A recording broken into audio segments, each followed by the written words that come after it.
the school lunch, the breakfast, and as you were So the saying. student that gets off of the school bus in the morning can head to the cafeteria and purchase a breakfast, which will entail bagels or English muffins, bagel sandwiches, cereal, milk, orange juice. They may have the little yogurt squeezes for kids like muffins.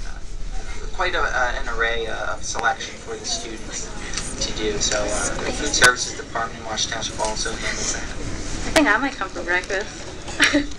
What changes have you undergone in order to make school lunches healthier for the students? Has it changed a lot from like a few years ago, or has it always been this way at Bell's? With the lunches, probably 4 or 5 years ago, the state again came into play and came out and said that no candy can be given in schools because it was a sugar product. So anything that was a sugar product had to be restricted in lunch also.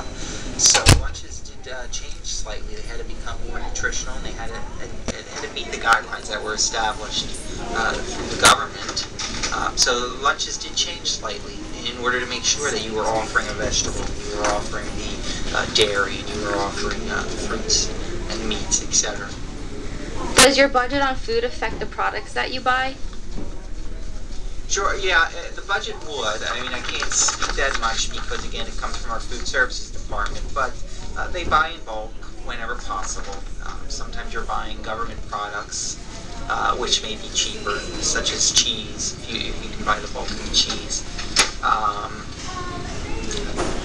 There comes time too when a lot of times for snacks they may have a fancy type of a dessert for the kids, but because it becomes so expensive to purchase through the company, then it's going to become more expensive for the kids to buy, and sometimes that's not something that fits in the goals of the Food Services Department. So they do change their menu whenever they feel necessary.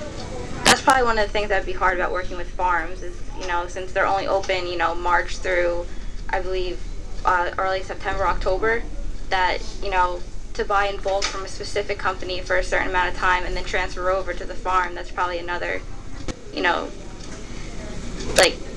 constraint to it. So Right. I can... Absolutely. So, and it's probably a lot more money, too, to buy, money from farms and stuff, and you're only given so much, so you kind of have to work with what you have. Yeah, it could be, and again, if you're getting fresh fruits and vegetables, it's only going to be good for maybe a certain period of time also. That is a great idea, though, about doing the garden outside the school.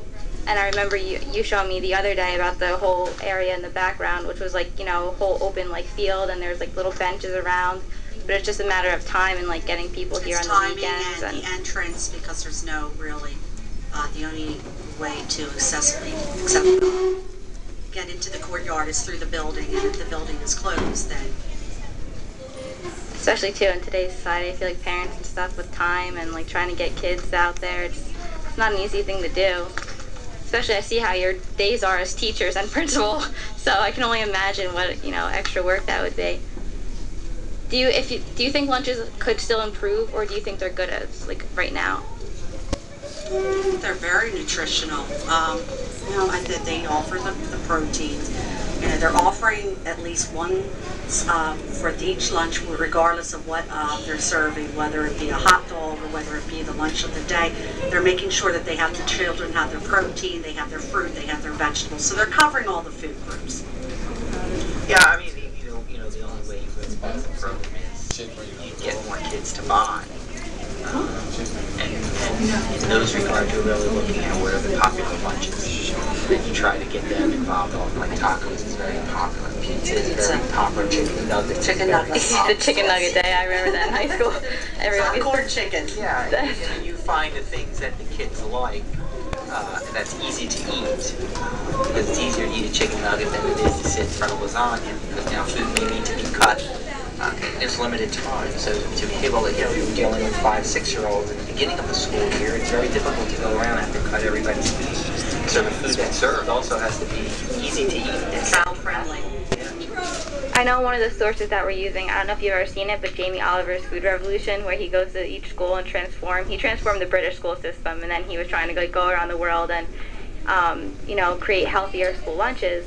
But one of the main problems with the cafeterias was that cutting and the preparing and stuff was so much work that some of the cafeteria ladies were saying that, this is a constraint because, there's only so much you can do and you have to serve so many kids that amount of food. But if it's, sometimes, extra work, it's worth it to, help our kids be healthier now.